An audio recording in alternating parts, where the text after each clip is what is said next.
Hey, peace. Uhuru, what's going on, family? This is We Charge Colonialism. I am Ikemba Ajore. Hold on, let me say that again. This is We Charge Colonialism podcast and book club. To be specific, I'm Ikemba Ajore, host of We Charge Colonialism podcast and book club. Here with my comrades. Peace, everyone. This is Frank. Frank got the technicals. Go ahead. Go ahead. Peace, everyone. This is Natasha. All right. What you do, Natasha? What do you mean, what did I do? No, I'm saying what you do. Let the people know. Oh. You're very, I thought I did something. No.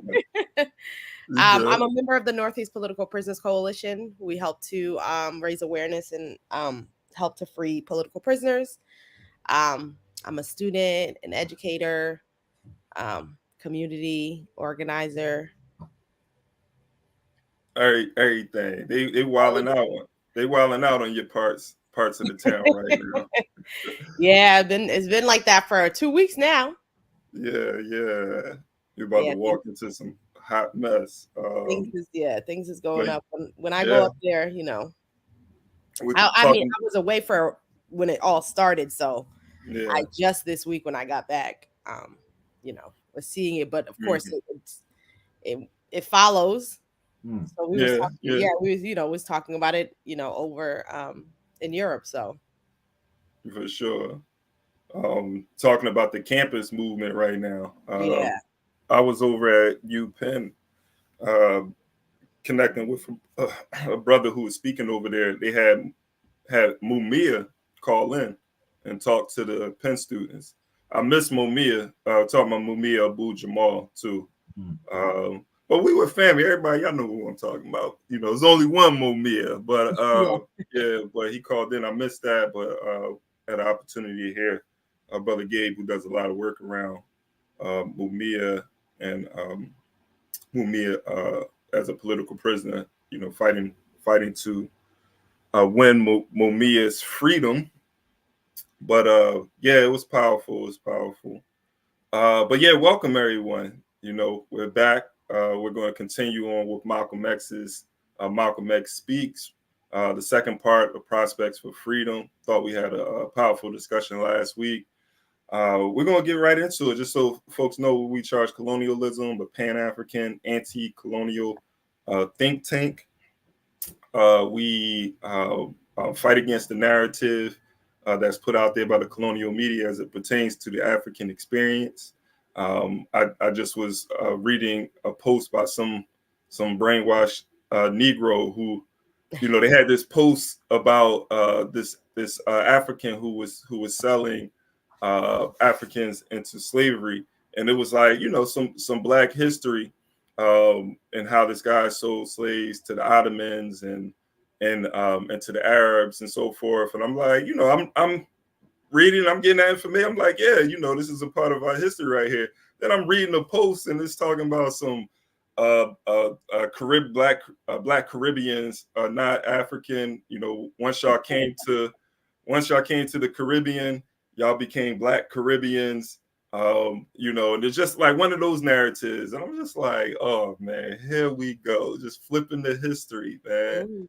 And my thing, not to, just talk too much about it, but I'm like, those Africans that went to the Caribbean or other parts of America, they have mothers, brothers, sisters, fathers, grandmothers, grandfathers that were on the African continent.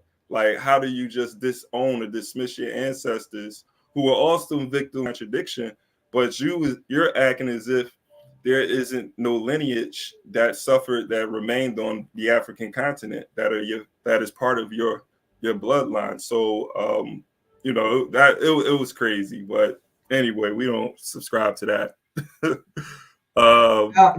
Just to even add to that, right? Before quick, just one minute.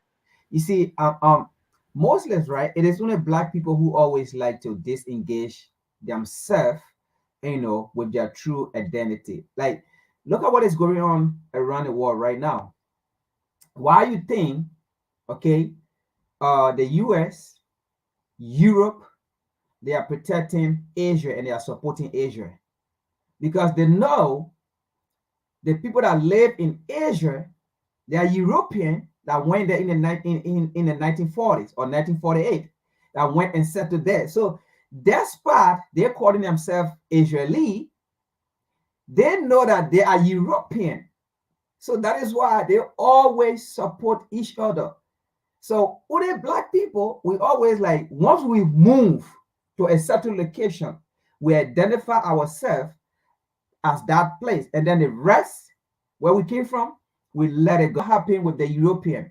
Now, even those that Christopher Columbus that traveled, came to America, yes, they see themselves as American, but they still see themselves as European. That's why they always work with their European counterpart to make sure that family dynamic, that heritage, okay, stay in line. But it is sad when Black people. And I'll just say one thing before we move on in terms of just adding on to what you and Frank said. I think part of the reason why, we have some of our people who, through miseducation, because we're all going through the miseducation system here within the US, and you buy into these ideas. And if, some of us are able to get out of the ideas completely, and some of us take go like in some kind of warped direction with it. And I think also that the goal, right, of colonialism, enslavement, was to make you forget who you are, right? That because then it's easier to control you. It's easier to make sure you go along with the program, that you can be used in the best way possible as a tool for the colonial project. And so I think when people are doing those things, they're just doing what it was that the colonial project wanted you to do, was to forget who you are. And when people are saying those things and they're acting like they're doing something progressive or something that's going to lead you toward liberation, how is you forgetting yourself, which was the goal of the colonial project and the enslavement? How is you actually doing what Europeans want you to do in terms of, how they will be able to continue, in terms of settler futurity? How is that something that's going to challenge or bring about anything for you when it's never done that in the past? When forgetting yourself never helped you in the past? It's in remembering who you are that, we've seen that allows you to be able to actually combat and actually make some kind of change that's useful for Black people. So I think, it's that like warped miseducation that comes out, and, people are doing things that just don't even make any sense, or saying things that don't even make any sense. Yeah, I unite, and that's why so many people from our community align themselves with the colonizer, the oppressor, right, against their own interests and against the interests of the masses of African people. With that being said, our story, I'm not going to. I'm just going to play this video, and I had some thoughts. I had 2 articles, right? But when I saw the video, I said, "Yeah, this video is going to do a whole lot more justice." I'm gonna let you guys give feedback on it. I'm gonna leave it alone. I'm just gonna play the video. But it's about what's happening in the Congo. March 23rd movement has just, or M23 for short, has just gained control over a key territory in Congo. In this minute, this video is about a little over 4 minutes. And are y'all seeing that, hearing? Now let's turn to the Democratic Republic of Congo, DRC. It's a country in Central Africa, one of the largest on the continent and home to over 100 million people. The DRC has issued a notice to the world's second largest company, Apple, the makers of the iPhone. The DRC has accused Apple of using quote-unquote blood minerals taken from conflict zones in the country. Now, the Democratic Republic of Congo wants Apple to stop. It has issued a formal cease and desist order. If Apple does not comply, it will face legal action. Now, first, let's look at what these blood minerals are and why they call that. The DR Congo is rich in certain minerals, metal deposits that are used to make electronic devices like the iPhone. 3 minerals found in the DRC go into making phones: tantalum, tin, and tungsten. Together, they're referred to as 3T. Now, these 3 minerals are found in the ground. They're mined, purified, and then transformed into phone parts. The Democratic Republic of Congo has all 3 in abundant quantities, making it an important country in electronic supply chains. But there's a problem: the blood part in blood minerals. The minerals are not in some safe area to be picked up at one's leisure. No, the minerals are mostly found in the eastern DRC, in provinces that have been embroiled in conflict for years. This is the region in question. The North and South Kivu provinces. This area is full of different armed groups. Some are terrorist outfits, like the local branch of the Islamic State. Then you have various militias. Some support the DRC government, others are backed by foreign powers. One prominent force is called the M23 group. They control vast swathes of land. They've been fighting against the Congolese government for years, and they're backed by Rwanda. Yes, that Rwanda of genocide and British deportation fame. This situation has exacted a high human price, 15 million deaths, and it is the work of a neighboring country, Rwanda, whose intoxicating obsession with the abundant strategic resources lying beneath the soil of my country have led it to lose all sense of reason. This neighboring country is persisting and continuing its criminal enterprise to procure colossal economic benefits. Rwanda backs an armed militia in the DRC. The M23 group takes over mineral-rich territory, forces locals, adults, and children to mine these minerals and sends them across the border, letting Rwanda profit from the DRC's minerals. And the M23 are not the only ones doing this. Most of the armed groups have their own fiefdoms. They have carved out their own territory. They rule with an iron fist and force the local people to work in the mines, the 3T mines and others. That is why the DRC has called them blood minerals. Congolese blood is shed when they are extracted. The DRC says companies like Apple are complicit in all of this. And Apple, of course, is not the only one. Intel, HP, even Tesla. All these brands have been accused of using blood minerals. It's a charge that Apple and the others often deny, even though investigations over the years have proved this link. There are a number of studies about this. The companies keep denying the reports. For proof, they point to a monitoring agency. The agency is run by rich white Europeans. It is incentivized to clear as many minerals as possible. And it is self-monitored. But despite these obvious red flags, companies like Apple use these agencies to get a clean chit. That is how your Western companies keep denying responsibility with the help of compromised monitoring agencies. After choosing to ignore the blood on their supplies, the same companies make all those sleek, fancy ads about a green future, inclusivity, diversity, or some of these other things to appeal to Gen Z. Talk about hypocrisy. Apple might be guilty of all this too, but the DRC will have to prove it. The country will be up against one of the biggest companies in the world, so we wish the Congolese the best of luck. They're gonna need more than luck. They're gonna need a revolution. Yeah. So I wanted to bring that. I thought the video would do a whole lot more justice because I think I'm gonna take this story and just do a whole podcast covering what's taking place in Congo right now. The blood diamonds. I'm sorry, I'm on diamond, but coltan, but conflict minerals and blood minerals. When we see these internal conflicts taking place, what's different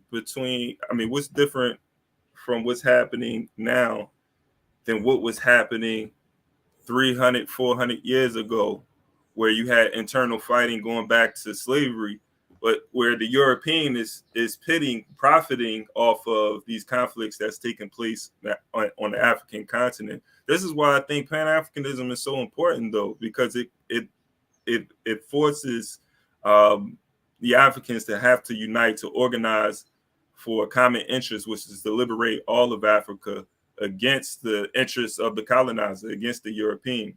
But the European is able to continuously benefit. This is the neo-colonialism that I'm always, talking about. It's not just the black power and white power and blackface. Neo-colonialism is also the way that the economy is structured. It looks different from the old colonialism, where you have a monarch or a state that controls the territory.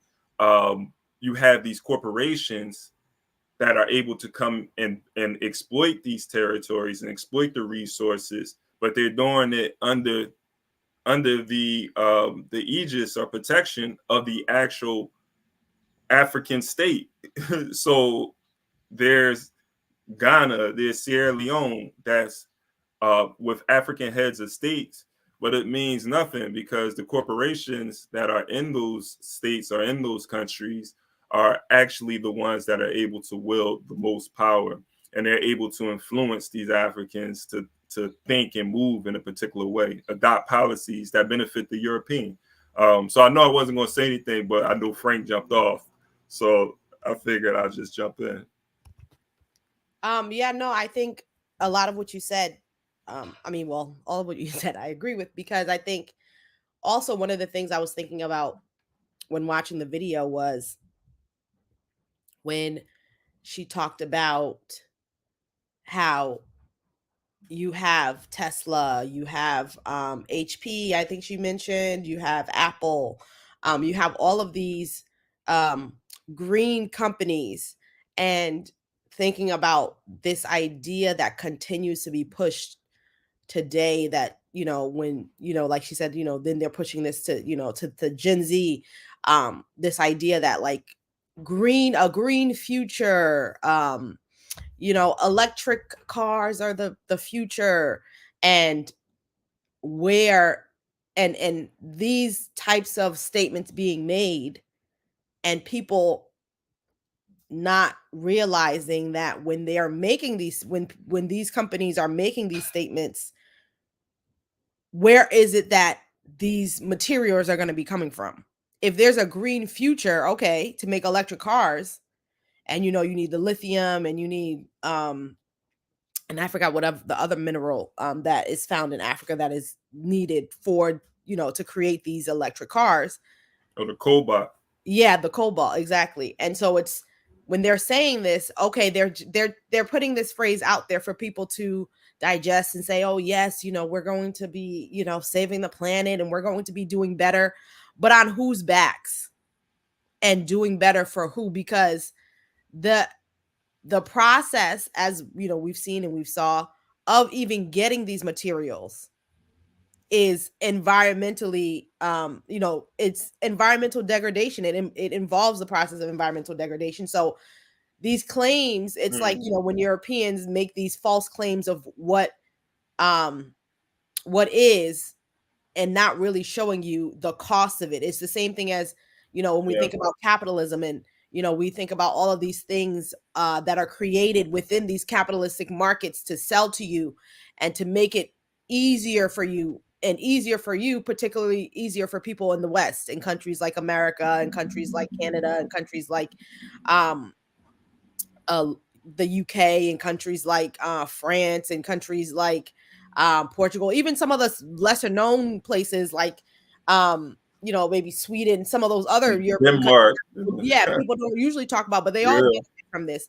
And so this small percentage of the world population benefits from destroying the environment of most of the world, as well as destroying the bodies and the ecosystem where these people, where African people and other people who are within other continents like Latin America or India, where they're these places are heavily polluted, people basically working in slave conditions, like we're talking about here in the Congo. And so the idea is that, oh yeah, we're gonna be creating these things, we're having these electronic devices, and we're gonna have these smart cars and all this other stuff, as this kind of like way forward for who? And so I think that's what, you know, is being pointed out here when we're talking about, you know, the blood minerals that are being dug up in the Congo at the expense of the Congolese people, and with the what's the word I'm looking for, with the help of you know, Rwanda, and this idea that just because our values have been flipped, we've taken on the values of, you know, European colonists, that, you know, the money is what is the rule of all. We'll do anything for money. Yeah. And so, you know, you're willing to sell out your people, sell out your neighbors, sell out your you know, your Black people within the continent, without the continent, to get to money, which is not, the money isn't helping your people as a country. So it's not like, you know, this is doing something even for the people in your country to that extent, to the extent that, you know, they could really say like, you know, you're living great, but even if you were, but to whose extent, to what extent, to whose detriment, to whose demise. And it also made me think about, like you were talking about, neocolonialism. And I think what's interesting about thinking about neocolonialism is how much the same tactics that were used back in, you know, the day are still the same ones used, right? Because how did they start the colonies? They started with sending out their corporations, right? You had England sending out the, you know, the Dutch East Indian Company.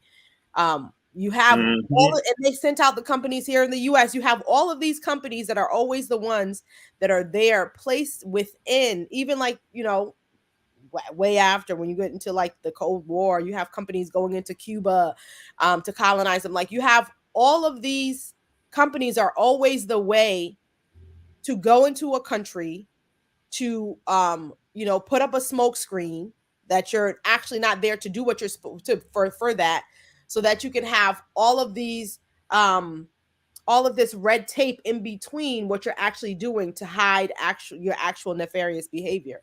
And so I think that is one of the things that we, you know, we have to think about. How is it that these actions, these same actions being taken by these neocolonialists are the same actions that we've seen before? And it's the same way where, you know, they, like she was saying, oh, you know, it's going to be hard to prove Apple, because what they're doing is they're trying to hide their paper trail, even though the paper trail exists. But that's what the company is there for, to try to give a smoke screen, so it takes longer and you have to do more to go around and convince them. And that's why, you know, when you said the thing, you know, it's going to take revolution, because there's no talking to the same people who continue to do the same thing in the same way, and then want you to go and have a conversation with them about trying to prove what they already know that they're trying to do. Yeah. And that they are doing. So I think, you know, that it's just, it's crazy. Yeah, they were saying, the reporter or journalist was saying that these companies are investigating themselves. So the criminal is investigating themselves. Like, there's no way you're going to get justice that way. So, you know, in order for us to get justice, like, there has to be a non-biased, independent court, or, you know, or we serve justice ourselves. But that's going to take power. That's going to take us getting organized, you know, for us to be able to, you know, say now it's time for you to pay for all of the, all of the atrocities, all of the oppression, the exploitation of our ancestors, and the continuing oppression and exploitation that takes place. Yeah, you know, it's time for you to pay for that. And so we have to organize and get in a position to do so. But this is, you know, like you said, it's the same tactics, the same thing is happening. The system is evolving. The people who are in power, they don't want the system to change. They'll reform the system, but the only changes that will come about is those gradual changes that won't disrupt the status quo, that won't disrupt the position of those people who are in power. Those people are not trying to give up their power. If you're coming to them about some change in the system, it better not mean that I have to give up my power and my control, you know, and my wealth. And because Because it's always been that. It's always been, when you talk about enslavement, it's always been the power and wealth of Europeans at the detriment of non-Europeans, of everyone else that exists within the world that is not European. So it's like it doesn't change. Like you had to, you were worked to death for Europeans to have tea, like super, like real small, ridiculous things like that, right? To have sugar in their tea. Yeah, like that was it. The life of millions of Africans is worth, some Europeans having some tea in their coffee, some sugar in their tea. It's crazy. It's the same thing here. What are they doing with it? What are they doing with all this power and destruction that they're causing to have this power? Nothing. They're using it to continue to destroy the earth and to do nothing. To hey, go you know what it is now, though. But think about it now. It's like, what is it all for me to go from an iPhone 8 to an iPhone 9? Exactly. The next year, iPhone 9 to an iPhone 10. The next year with small updates. While people are just like literally like child labor, people are dying. It's not even just slavery. It is slavery, when you think about it, because a lot of these people really don't have a choice. They don't have a choice to get on a bus and get on a plane and get on. They can't even make the research. A lot of us been in that situation where we have to make those choices. We might want to go somewhere, but it may take some time, right? It may take a year or two. They'd be saving some resources and so forth, but they don't even have the resources, make enough resources to save, because it may mean starvation. A lot of these people on the brink of starvation. So, these. Oh, you got a story. Go ahead. Go ahead. Yeah. All right, we could add on to the story. I mean, we know it all connects because we are living in a global neo-colonial situation currently. All right, so let me share my screen. Okay, yeah.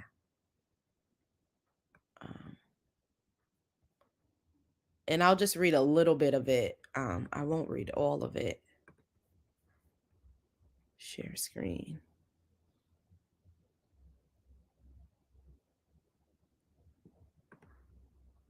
Just getting into back into the groove of things. I'm going so slow with the share screen thing. And if you guys on IG, if you follow at CMXD Philly, that's Claim Malcolm X Day Philly. We are going live from, when I say we, Claim Malcolm X Day is going live from that page. Claim Malcolm X Day Philly is holding its 9th annual Malcolm X Day event this May 19th for Malcolm's 99th born day. So I'll put that in the chat at Claim Malcolm X Day. And So yeah, the story that I'm covering today is the title is What's Next as Heavy-Handed U.S. Negotiations Pull Out from Niger. And so basically this story is talking about how the Niger, through dealing with the U.S., has decided to end their presence in Africa, in Niger in particular. So it says the United States is preparing to withdraw more than 100,000 military personnel from Niger, once a frontline partner in its war against the ISIS group and Al-Qaeda affiliates in the Sahel region of Africa, which is currently experiencing a surge in deadly violence. And it said that Niger announced in March that it was breaking off its defense agreement with the U.S. with immediate effect. The U.S. Department of State confirmed that officials were meeting their Nigerian counterparts on Thursday to discuss an orderly and responsible withdrawal from the forces. And then it goes down here to say that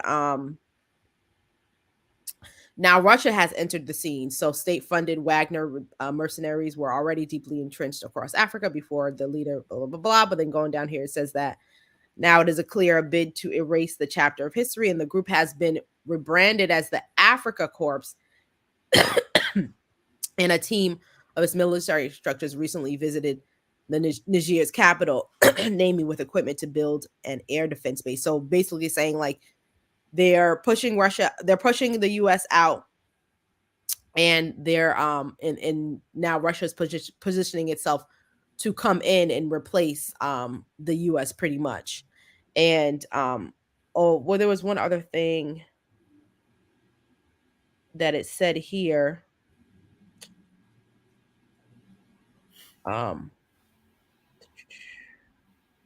Yeah, I don't see it. I mean, I don't have it here. I mean, it's further down, but I can say, because I know I pulled the quote.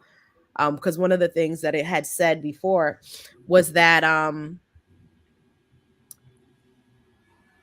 where's the quote I'm looking for? Yeah, so it says that, like, as for the US, the clock was ticking, a lack of trust promoting a gradual souring of relations, even if the Joe Biden administration initially attempted to strike a cautious tone.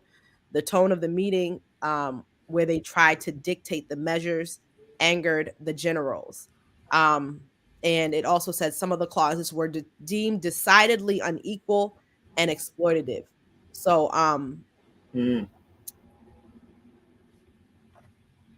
Yeah. Sorry, 1 second. Give me a second. All right. But yeah, so I wanted to point that out because I think two things when it comes to this story. One, the way that it shows America's continuance, you know, it's within these times to continue going back to what we were talking about, how, you know, Europeans continue to use their same tactics, where you think about what it was called the Roosevelt corollary to the Monroe Doctrine in 1904, where you had the U.S. establishing. Say it again. I said, okay, let's go. Talking some history right here. Yeah.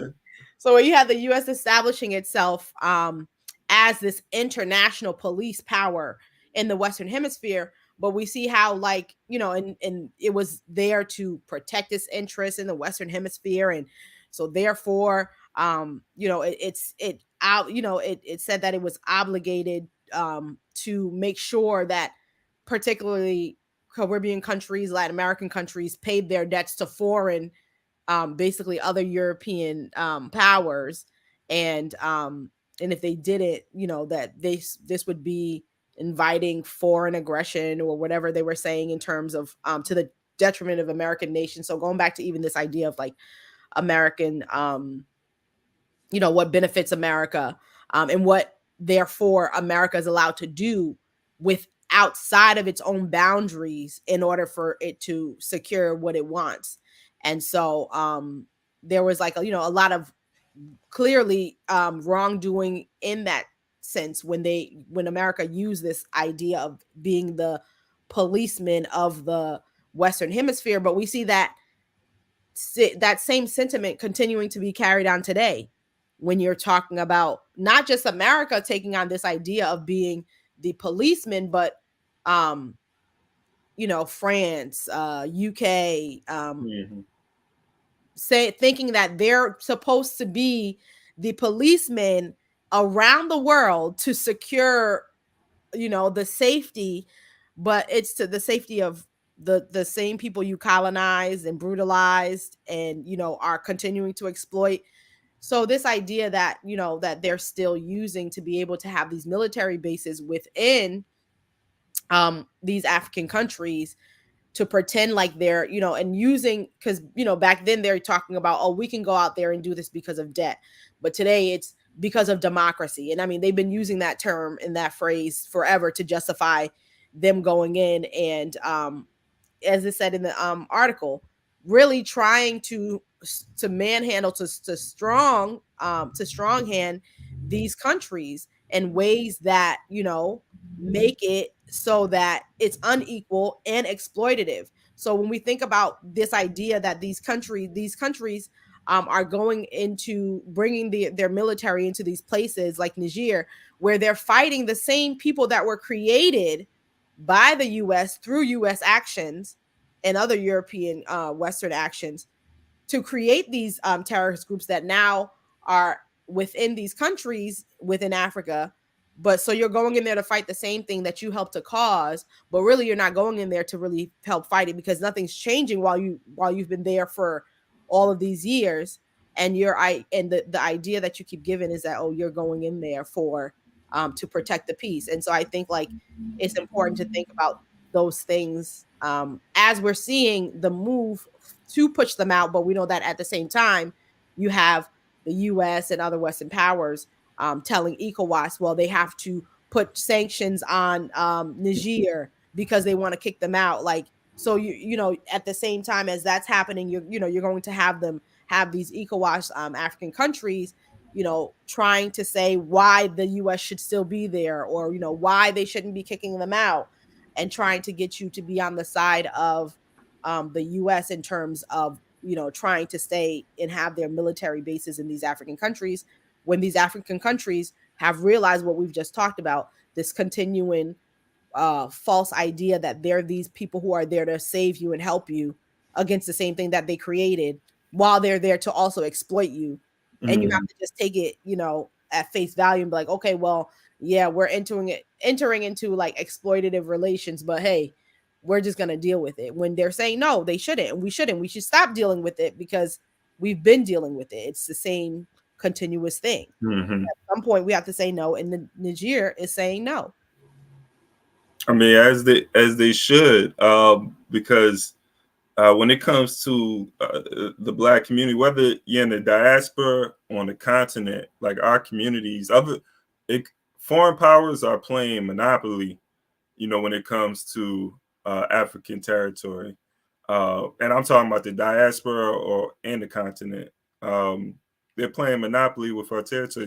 These struggling. We talk about proxy wars, you know, these wars that are taking place between nations, but are being between colonial nations, but are being fought, or potential colonial nations, but are being fought through the oppressed and the colonized, right?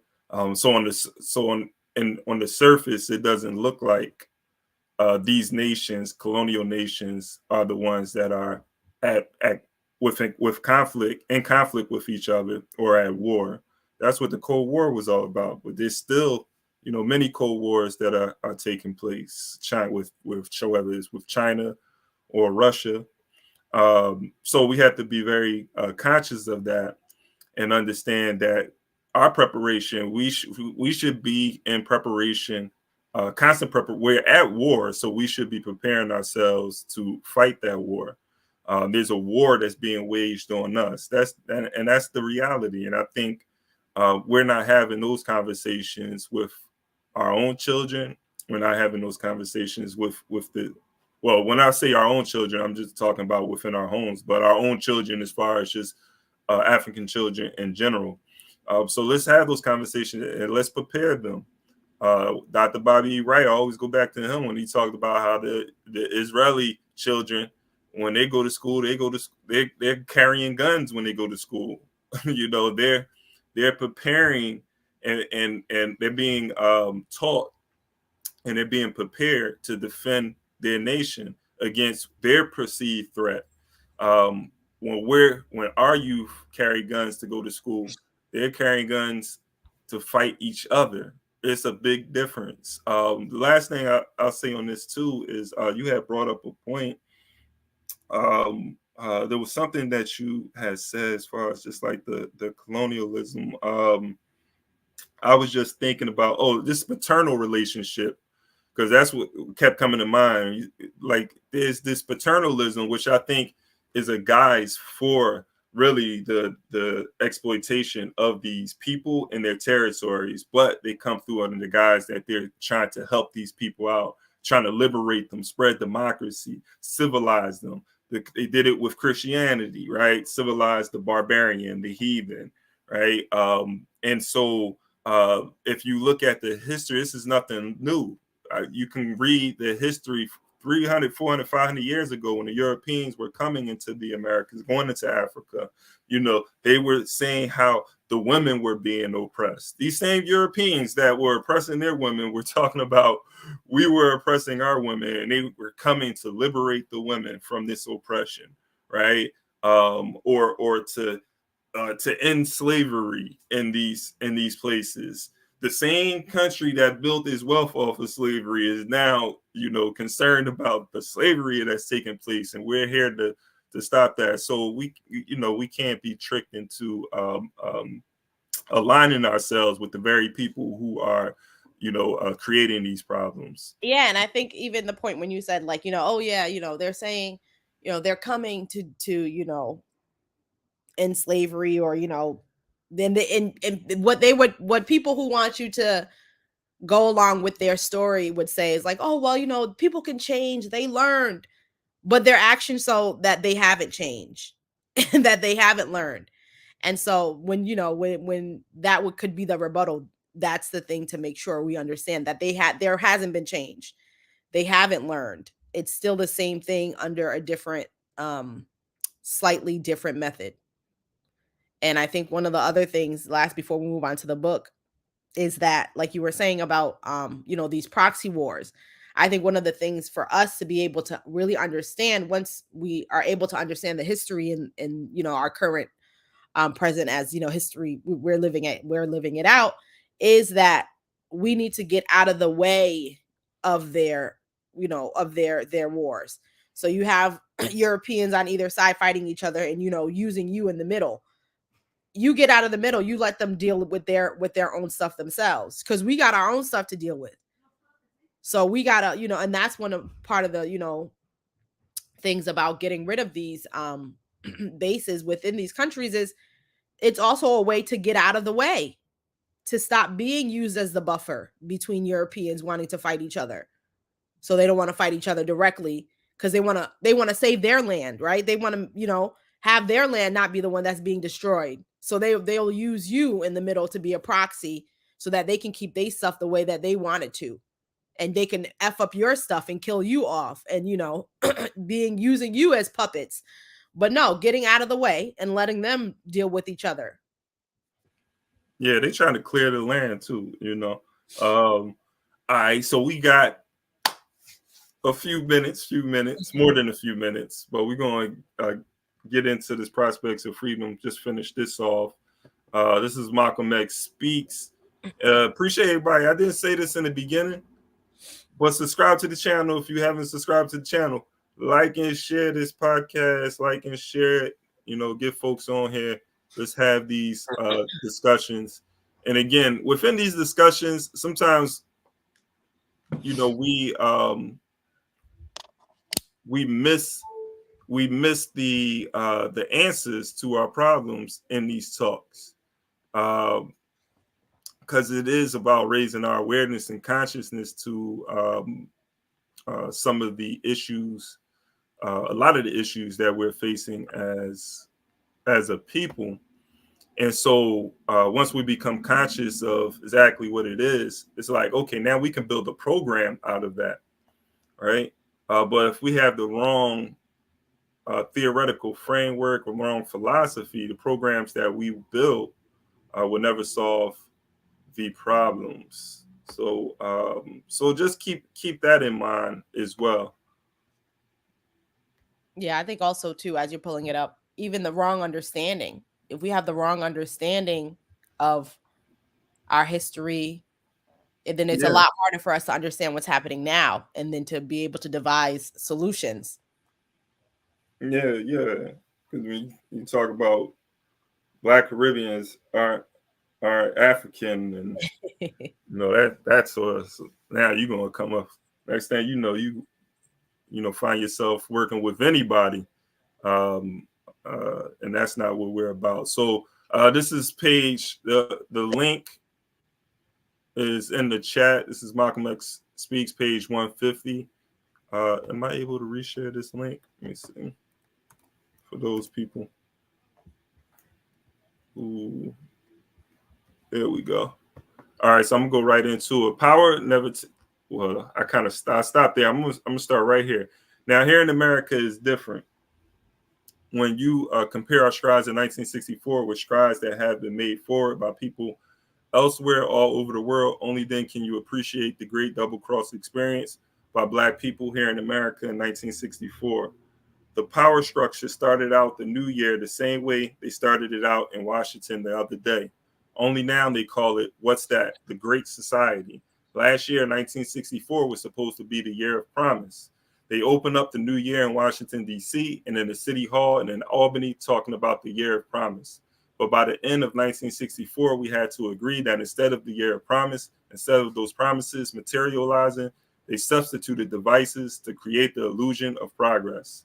1964 was the year of illusion and delusion. That's 2024. We still there. We received nothing but a promise. In 1963, one of their devices to let off the steam of frustration was the March on Washington. They used that to make us think we were making progress. Imagine marching to Washington and getting nothing for it whatsoever. In 63, it was the March on Washington. In 64, what was it? The Civil Rights Bill. Right after they passed the Civil Rights Bill, they murdered a Negro in Georgia and did nothing about it. Murdered 2 whites and a Negro in Mississippi and did nothing about it. So that the Civil Rights Bill has produced nothing where we were concerned. It was only a valve, a vent, that was designed to enable us to let off our frustrations. But the bill itself was not designed to solve our problems. Since we see what they did in 1963 and we saw what they did in 1964, what will they do now in 1965?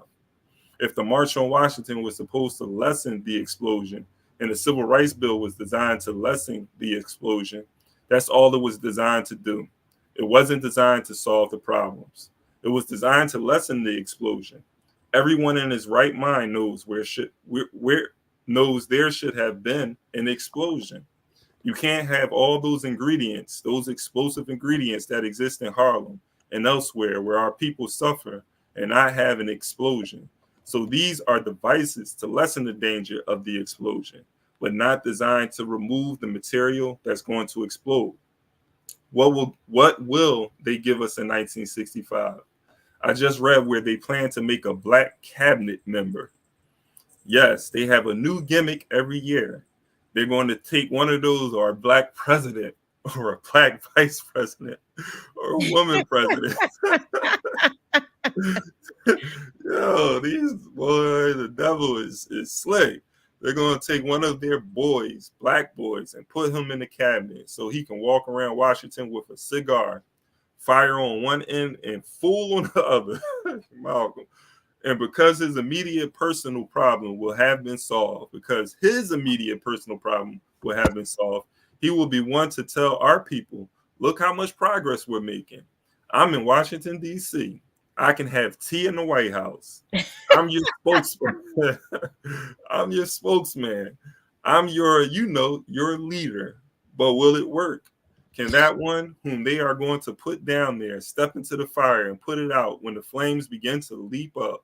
When people take to the streets in their explosive mood, will that one that they're going to put in the cabinet be able to go among those people while they'll burn him faster than they burn the ones who sent them?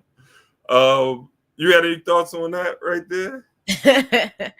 Yeah, I mean, I think particularly it's really interesting how what he's saying has come to pass, not just within 1965 or the years after, but even today, when he says, when people, no, not that one, when he says, and because his immediate personal problem will have been solved, he will be the one to tell our people, look how much progress we're making. I'm in Washington, D.C. I can have tea in the White House. And that's not exactly, obviously, because, what she said was a little slightly different, but I'm going to pull it up what she said. Michelle Obama. Do you remember the by Michelle Obama? How she said? Hold on, I'm going to tell it.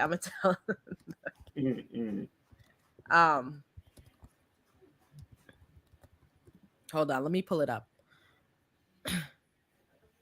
Yeah, these folks, but lessen the explosion. They did a good job with that one. Definitely lessen the explosion. Okay, so this is okay. So she says, this is what Michelle Obama said again. I mean, this is what she said. I wake up every morning in a house that was built by slaves. And I watch my daughters, 2 beautiful, intelligent Black young women, playing with their dogs on the White House lawn. How romantic. And because of Hillary Clinton, my daughters and all of our sons and daughters now take for granted that a woman can be president of the United States. So don't let anyone ever tell you that this country isn't great, that somehow we need to make it great again, because this right now is the greatest country on earth. Oh my God, no. And like when he says, right, so you get a Black president, right? They're gonna take one of them Black boys and put them in the cabinet. This is more, right? More than just put them in the cabinet. They took, Barack Obama, put him in the presidency. Then you have, and because his immediate personal problem will have been solved, right? Because, and not that necessarily Michelle Obama and Barack Obama had the same type of issues where we're battling with the same type of issues that the average Black person has to battle with in terms of material needs. But they're whatever they have their things, right? They got their benefits from being there. And so she's saying this whole thing where he says that they will come and say, look how much progress we're making, right? She's saying we are in the greatest country in the world. This is the best country in the world because he says I can have tea in the White House. And she says, because my family can sleep in the White House that was built by enslaved. And, Sister Nzinga, Lord have mercy. Dr. Yasin Nzinga, she always says, especially when she heard that quote by Michelle Obama, she always said that, like, how you going to say that, but not even mentioning the same breath reparations. Like, you're going to say that the White House was built by on the backs of enslaved people, but not even in that same thing mention that the need for reparations for African people. And then on top of that, you don't do that, but you also go on to say that because you're able to do this, it's the greatest country in the world. And so it's exactly what Malcolm is saying in this place. And and that was from that quote was from I think it was the National Convention. It was for 2016. That was in 2016. And so I think it's just, and then wasn't Trump elected that year, 2016? Yeah. Yeah. That's why she has said the whole thing about, make America great again. Well, no, we don't need to make it great again. This is the greatest country that's ever been, and this is the greatest country today. And she's talking about Hillary. The greatest country in the world elected Donald Trump. Exactly. The greatest country in the world elected Donald Trump for president. Like, I can't separate the country from the people. So you're trying to say Americans are the greatest people in the world. That's basically what you're saying. The greatest people that you'll find on the planet, y'all, is in the United States of America. I don't believe that hogwash one bit, man. But so I thought, I thought that was so crazy that he says that. And literally we have it acted out in real time in our lifetime. Something that he said in 1965. Yeah. And when you look into, because again, like the answers can be found in a lot of these the historical or current discussions around this, those that are coming from a revolutionary lens, right? Anti-colonial lens.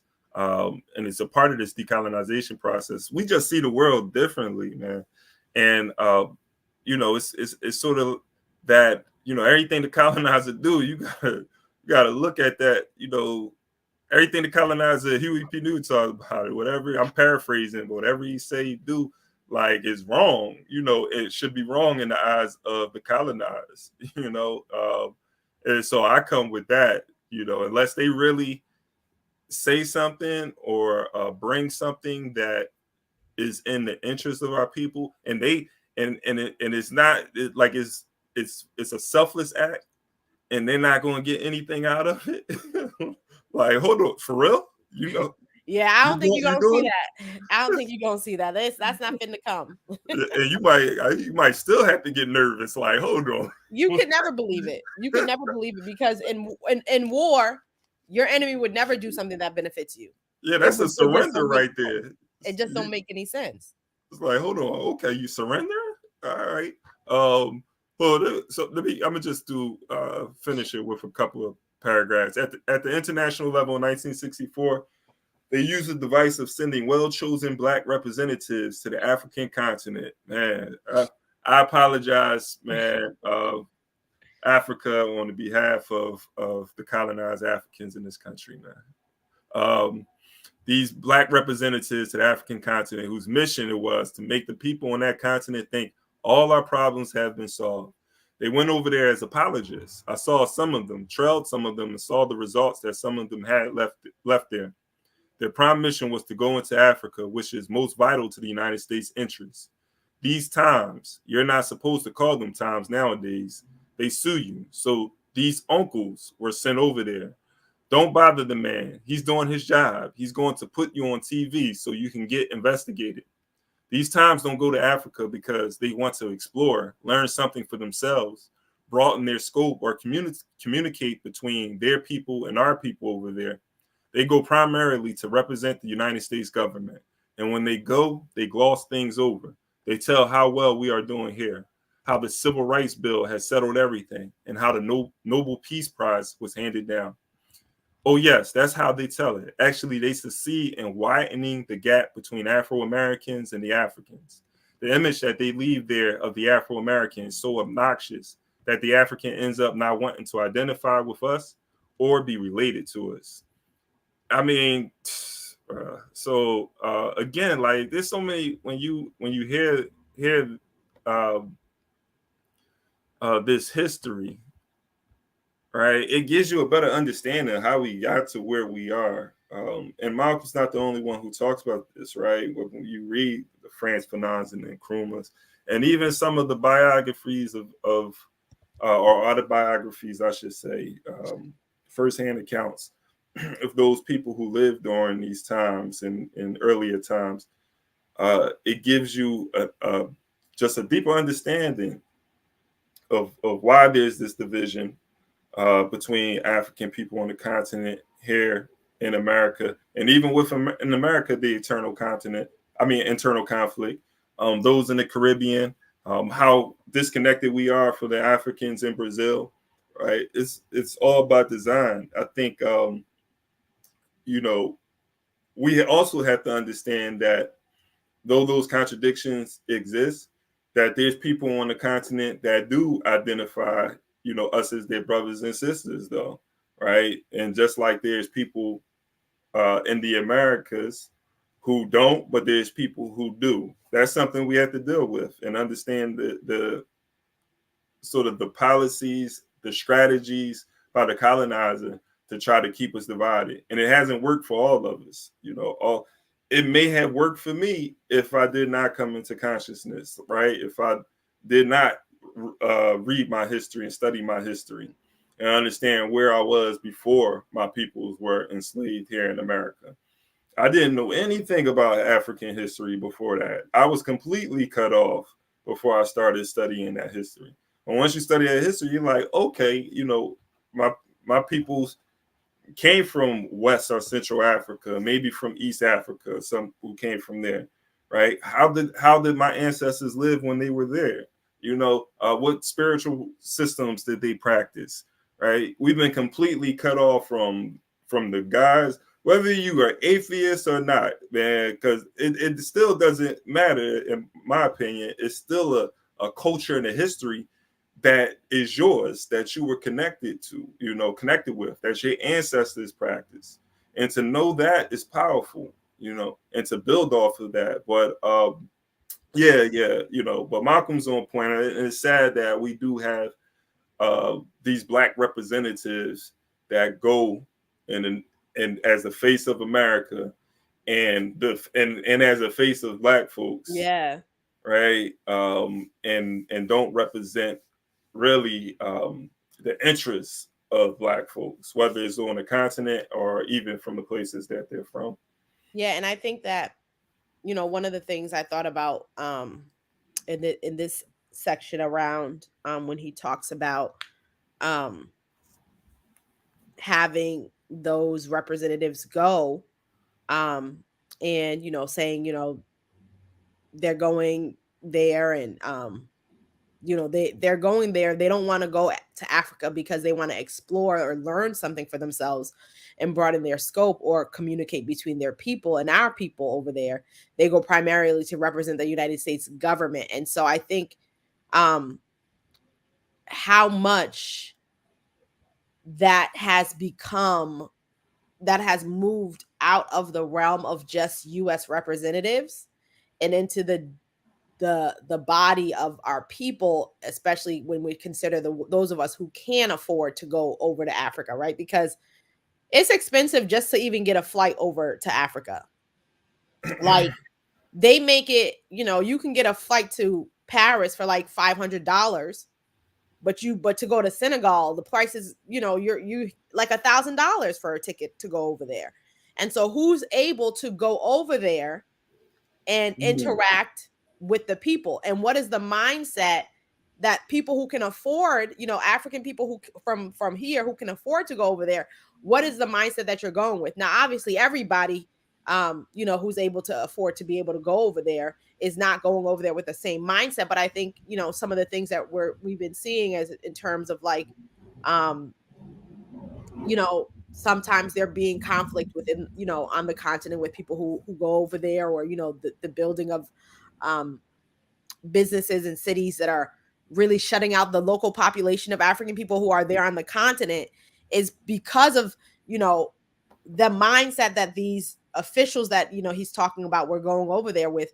Now that same mindset has, you know, is over there with the average, like, you know, Black person that is able to afford that, right? And so the mindset now it's in a broader space. Now it's not just like, you know, these representatives, these Black representatives are being sent over there and they're going over there to communicate US interests, communicate European ways, not to learn, not to communicate, not to exchange with the people, not to help build up within the community, not to be part of it, but to go over there and you know, and not in a way that they are going over there to say, yes, I'm literally going over there because I am going to, you know, carry out, you know, the interests of the West and the interests of the, you know, the American government, but subconsciously, because it's been built into our subconscious through the media, through the society, through the educational system, through all the ways of us thinking about that we're made to think about America, you know, with no consciousness. It's already built in within you so that you can be sent out to do America's work without knowing that you're out there to do America's work. And a lot of the people who, you know, are able to, you know, go over there because they can afford to, you know, these flights, that I think, like, you know, most Black people, you're not affording a flight to, you know, you're not just going over to Africa like, hey, you know, because you know, some people they're going multiple times because they can, right? This idea of even like, you know, this everybody's traveling. In the world, there's only a small percentage of the world that can actually really travel in the way that, you know, is propagandized, that people are traveling, right? In the ease and the access of it. And so how have we moved since what Malcolm is saying from just these officials to now the people, our people being subconsciously that arm of the US interest, also going into Africa and not going in there to learn and to exchange and to you know, gain something, but to go over there and just continue European ways on the continent and bring those same ideas about, you know, that sow seeds of discontent, that sow you know, the issues that might arise, like that go with a paternalistic ideology of, you know, going over to Africa, you're going to show them something, you're going to bring them something, you know, you're going to teach them something in that kind of way. So I think that's something when we're thinking about solutions to neocolonialism, when we're thinking about solutions to you know, the unity of African people, is to really check those things with within yourself, right? If you are a person who's going over there, like, what are you going over there to do? Like, how are you going over there? Are you going over there as a tool? Check that you're not going over there as a tool of the American, government to do what it is that they want to do in place of, a representative, a governmental representative, because now you have become that representative, by default, through the ways that things have been pushed forward from the time that Malcolm X is talking about that. And so, I thought about that in terms of what he was saying. Yeah. And, Malcolm, I think, like, a lot of the things he was saying is definitely prophetic. Not saying he's a prophet, though. I don't want to get on religious and everything like that. But, he spoke about a lot of things that was happening then and that would come to pass if we went down a particular path. So I think it's important, though, that we look at that history, look at the current eras in our decision making and how we behave and interact with each other, and do the opposite. And I think that it is happening, though. As a matter of fact, that it is happening. I'm happy to see various. I just was a part of a mobilization where there had to be at least 15 organizations that were a part of it that are based in Philadelphia.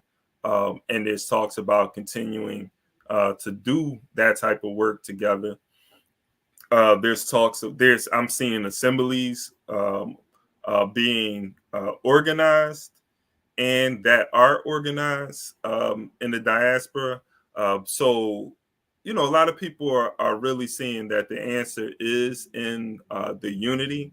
No one particular organization has the answer. And so I think, like, people are really beginning to realize that, especially like this next generation that's coming up. That's what they want to see, and I think the only way that we'll be able to appeal to the next generation is to show a united front amongst the organizations working with one single agenda, uniting over a common interest. Because one of the things that happens is many of our youth, they'll get confused by the different ideologies. I'm not gonna lie, I was confused. I was confused growing up. Like, all right, I want to get involved. I'm trying to connect, find my community. And there were so many communities and everybody sounded like they had the answer, Well, I think it would be great to at least have that unified front where, folks don't have to, they can go through that process of learning and maybe connecting with the organization that may resonate the most with them, but not really being pulled, though, by so many different people, and then openly contradicting each other too, because that's where the confusion, chaos. I think also two things. Well, I'll answer this one, then I'll say the last thing. I was that when you made the prophetic comment, but I'll say that after. But I'm thinking also the key point, and not because I'm in education, and that's what I do a lot of my work in education, but particularly thinking about African-centered education. But one of the things that sets us up, like you were saying, with the confusion, when you're coming into your consciousness, you're coming into, understanding a lot more in terms of like politically, historically, culturally, and things like that, and trying to figure out, okay, what organization do I join? What are they talking about? I think what sets up a lot of the confusion around that is the lack of real history being taught, like real understanding. Yeah, that's true. Because that's where you are able to understand how these, when people are saying certain things, right, when they're putting forth certain ideologies, putting forth certain solutions and certain statements, you can have a historical lineage to understand that in the present time and be able to make a choice and to say, okay, I know what they're saying, I know where they're pulling, okay, because you already done the work to understand that history and learn it. but you're not really taught that history, especially within my public schools. You taught a watered down civil rights history, and you know, a barely even there a history of, you know, movements, you know, the Black Power movement, subsequent organizing even after that. You don't even get to delve into really the ideologies. Most things are skipped, ignored, and if not, you know, glossed over quickly with some twisting around of what they actually were. And so you come out of school not really having that. If you know, if the only education that you're getting is from the public school system, you come out of there U.S. history. Yeah, U.S. history, global history. Like, you come out of there with no real historical basis, and actually, a lot of times, you come out of there hating history. Like, you know, a lot of people don't even like history because of the way that it is within the public school system, and the way that they already know that they're being sold a bill of goods. The way that it's even taught and the way that it's put together is just like so nonsensical and so diffracted. Like, it's, you know, all these little pieces that they try to put together so that they don't really tell you the whole story. You can't really dig into it, and don't even get the time to actually go through the process of learning and understanding these things, so that when you do start to come into your consciousness, you have to do extra work to then figure out, okay, what is the historical lineage of these ideas for me to be able to understand and make the choice that I need to make in terms of thinking about, like, you know, your own thinking around our situation and solutions. Yeah, I mean, like with U.S. history, when you're teaching U.S. history, it's a history. It's really a European dominated narrative. Like, if you're teaching the U.S. history as far as like the development of the U.S., like I teach development of the United States of America, right? But I come at it through an African perspective. But even through the African-centered perspective, when you're talking about U.S. history, you're talking about history where Black people, for the most part, it's a history of resistance to colonialism, to slavery, right? So it's not just this passive, you know, we were slaves sort of thing, but there is a history where we were, you know, creating culture and so forth. But in teaching that, you know, I understand the importance of giving them an understanding of how European behavior. So I am mostly in U.S. history. I am mostly taught. Well, I kind of balance it out because it's, you know, I don't want to do too much, you know, white people history. But you have to like really teach, how they not that they, you know, came here, they settled first settlement. Yeah, they colonized. Yeah, they came here, they settled. But they colonized. The indigenous people, they took this land. They did. So you have those conversations with them. So you can talk about this white history, but it's how you talk about this white history, right?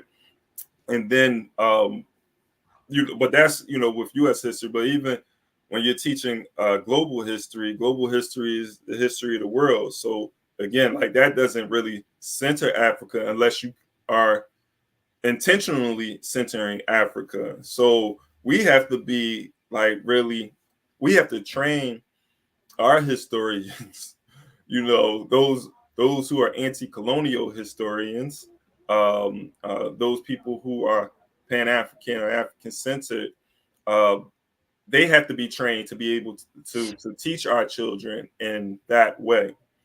If not, you know, they're not going to really see any value in the history. You know, okay, so what? You know, white people developed America. We were slaves. So what? What does that all mean? Right. You know. So there has to be a political component to it, because Dr. Emerson Wilson talks about this as far as like the politics that are involved in the history that's taught. How it's taught is a political decision. What is taught is a political decision. You know, it's all politics. It's all politics at the end. And so, you know, to think otherwise is to doing our community a disservice. So their agenda is to maintain the status quo, to maintain, you know, not to educate people to want to liberate themselves or to and rightfully so. The colonizers shouldn't be teaching us how to revolt, right? And they're not. They're not going to do that because, exactly. Yeah. And so, that's even when we're talking about solutions, how we're thinking about the importance of setting up our children, the future generations to be able to continue on, for us to pass the baton, for them to be able to continue on the work.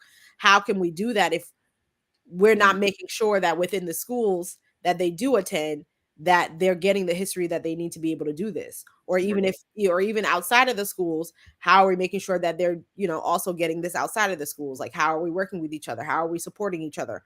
How are we doing it so that we can have a generation that's actually getting what they need? I mean, because to just allow children to be able to get their information from the media and social media and then the internet, that's a whole nother thing that's going on with all of these, like the brother you were talking about before, he was saying his stuff online, all these crazy things, and people picking, youth picking up things that are crazy, right?